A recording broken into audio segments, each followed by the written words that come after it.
పనిచేస్తున్నాం. ఎందుకోసం పనిచేస్తున్నాం? ఆ గ్రూపులలో ఉండేటువంటి మహిళల్ని ఆర్థిక చైతన్యం కలిగించి చిన్న చిన్న వ్యాపారాలు చేసుకొని వాళ్ళు ఆర్థికంగా ఎదుగుదలకి మనం తోడ్పాటు చైతన్యాన్ని అందిస్తున్నాం. మరి చైతన్యం అందించేటటువంటి ఆర్పి యొక్క ఏమవుతుంది? చైతన్యం అందించడమే నీ పని. నీ కడుపు నిండేటటువంటి మార్గం ఈ ప్రభుత్వాలు చెప్పట్లేదు.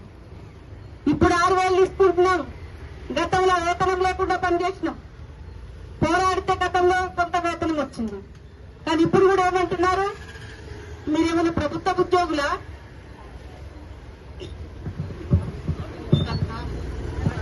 ఉద్యోగులు కాకుండానే ప్రభుత్వ ఉద్యోగులతో పోటీ పడి మనకు అన్ని చెప్తున్నారు.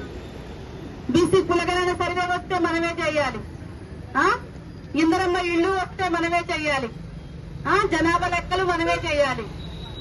మరి మనం ప్రభుత్వ ఉద్యోగులమే కానప్పుడు మరి ఇవన్నీ ఎందుకు చెప్తున్నారు? ఎందుకు చెప్తున్నారని చెప్పేసి ప్రభుత్వాన్ని మనం ప్రశ్నించాల్సినటువంటి అవసరం ఉంది. అంటే ఏమంటారు? మేసేటప్పుడేమో ఎక్కడంటారు? ఆవు మేసేటప్పుడు పని చేసేటప్పుడేమో దూడల్లో ఉంటది, మేసేటప్పుడు ఆవుల్లో ఉంటదని చెప్పేసి సామెత. కానీ పని చేపించుకునేటప్పుడు మాత్రం అన్ని చెప్తున్నారు. జీతం అడిగేసరికి మాకు సంబంధం లేదు, మీరు ప్రభుత్వ ఉద్యోగులు అని చెప్పేసి అంటున్నారు. అందుకోసం మనం ఏం చేశామంటే ప్రభుత్వ ఉద్యోగులతో సమానంగా పనిచేస్తున్నాం కాబట్టే మాకు వేతనాలు అడుగుతున్నాం.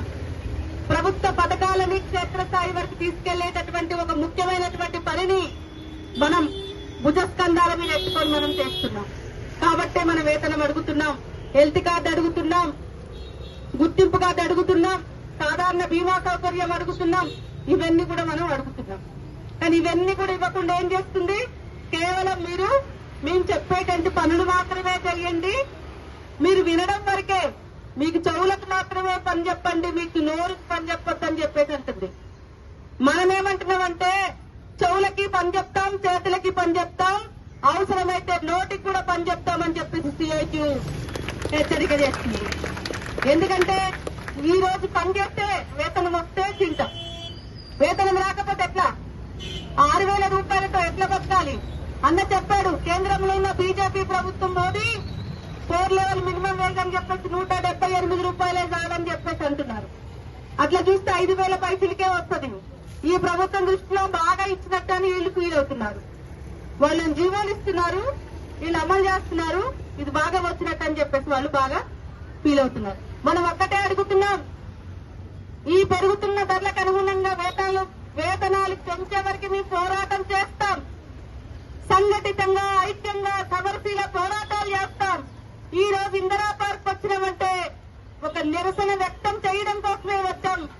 భవిష్యత్ కార్యాచరణ కూడా మేము చాలా సమర్థవంతంగా సమరశీలంగా ప్లాన్ చేస్తామని చెప్పేసి మీ అందరికి కూడా తెలియజేస్తున్నారు. ఆ తర్వాత చిన్నారెడ్డి గారికి కలిసాం. చిన్నారెడ్డి గారు వెంటనే ఫోన్ లో మాట్లాడి వీళ్ళకి ఇచ్చే చిన్న జీతాలు తక్షణమే ఇవ్వాలని చెప్పేసి చెప్పడం జరిగింది. కానీ ఇస్తామంటున్నారు కానీ ఎప్పుడు ఇస్తామనేది చెప్పట్లేదు. అయినా కూడా దానికి ఇన్ఛార్జిగా ఉన్నటువంటి దివ్య మేడం గారు కూడా చర్చలకు పిలిచారు. 5 మంది వెళ్ళాం.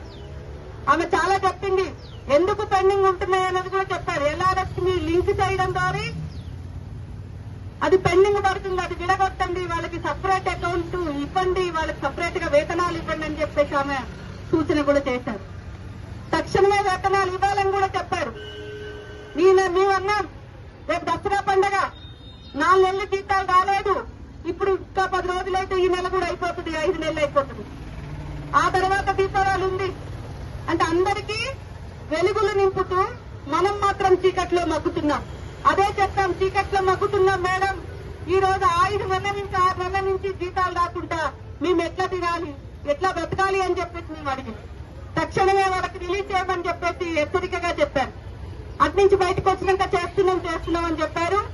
నిన్న జూన్ జూలై నెల జీతాలు రిలీజ్ చేస్తాం మేడం అని చెప్పేసి బాలకృష్ణ గారు ఫోన్ చేసి చెప్పారు.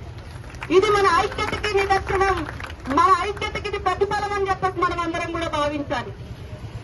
మనం వెళ్ళాం కాబట్టే, నిర్దిష్టంగా అధికారులతో చర్చించాం కాబట్టే వాళ్ళు ఈ మేరకైనా కూడా మనం చెప్తాం, ఈ జీతాలు కింద రాకపోతే మేము పెట్టినటువంటి హెల్త్ కార్డు కానీ లేకపోతే డ్రెస్ కోడ్కి సంబంధించింది కానీ ఈ డిమాండ్ల పరిష్కారం కోసం యూనియన్లతో జాయింట్ మీటింగ్ వేయాలని చెప్పాను. ఈ జాయింట్ మీటింగ్ వేయకపోతే మేము కూడా చూస్తాం, మీకు కొంత టైం ఇస్తాం, అవసరమైతే మేము సమ్మె దాకా కూడా వెళ్ళడానికి కూడా వెనకాలమని చెప్పేసి అక్కడే చెప్పడం జరిగింది. అందుకోసం మనం ఐక్యంగా ఉంటే ఖచ్చితంగా మన విజయం సాధిస్తాం.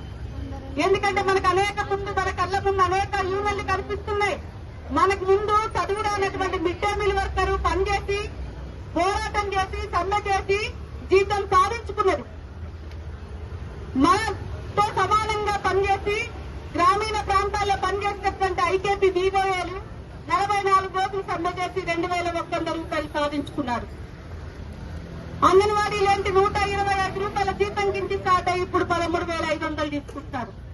ఆశా వర్కర్స్ ఏంటి జీతాలు పెరిగినాయి, కానీ వాళ్ళకి ఫిక్స్డ్ వేతనం 18,000 రూపాయలు కావాలని చెప్పేసి డిమాండ్ తో పోరాటం చేస్తున్నారు. మరి మనం ఎందుకు భ్రమంలో బతుకుతున్నాం?